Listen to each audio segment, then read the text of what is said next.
Kapangyarihang magpatuloy.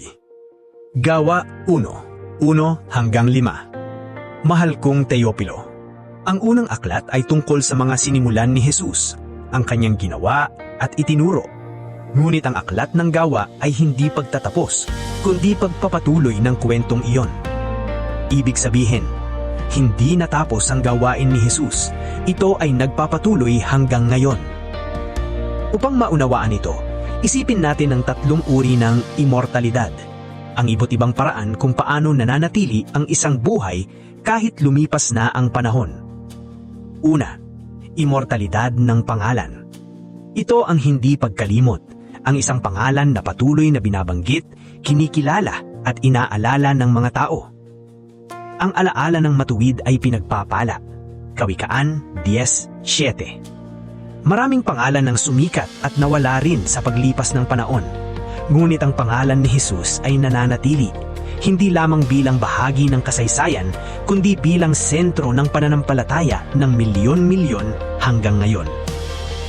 Ikalawa, immortalidad ng impluensya. Ito ang epekto ng isang buhay, ang mga pagbabagong iniwan niya sa puso, isip at direksyon ng iba. Kayo ang ilaw ng sanlibutan. Mateo 5:14. Ang impluwensya ni Jesus ay hindi lamang ideya. Ito ay nakikita sa mga buhay na binago, sa mga pusong natutong magpatawad, at sa mga taong piniling magmahal at lingkurin. Ang kanyang impluwensya ay patuloy na umikilos mula noon hanggang ngayon. Ikatlo, immortalidad ng presensya at kapangyarihan. Ito ang pinakamahalaga sa lahat.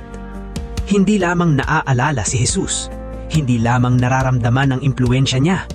Siya ay buhay at siya ay narito. Ako ay laging kasama ninyo hanggang sa katapusan ng panahon. Mateo 28:20. Ang presensyang ito ay hindi malabo o simboliko. Ito ay tunay at ito ay ipinaparanas para magitan ng Espiritu Santo. Maghintay kayo sa pangako ng Ama. Kayo ay babautismuhan sa Espiritu Santo.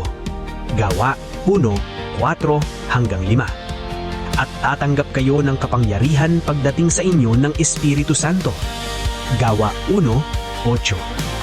Ang Espiritu Santo ang nagbibigay ng lakas kapag tayong nanghihina, ng tapang kapag tayong natatakot, at ng gabay kapag tayong nalilito.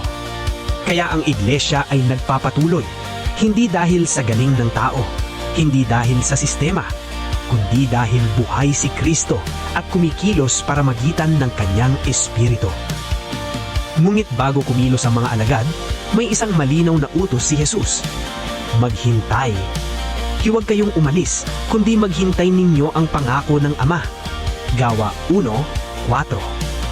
Ang naghihintay sa Panginoon ay magpapanibago ng lakas. Isayas 40:31.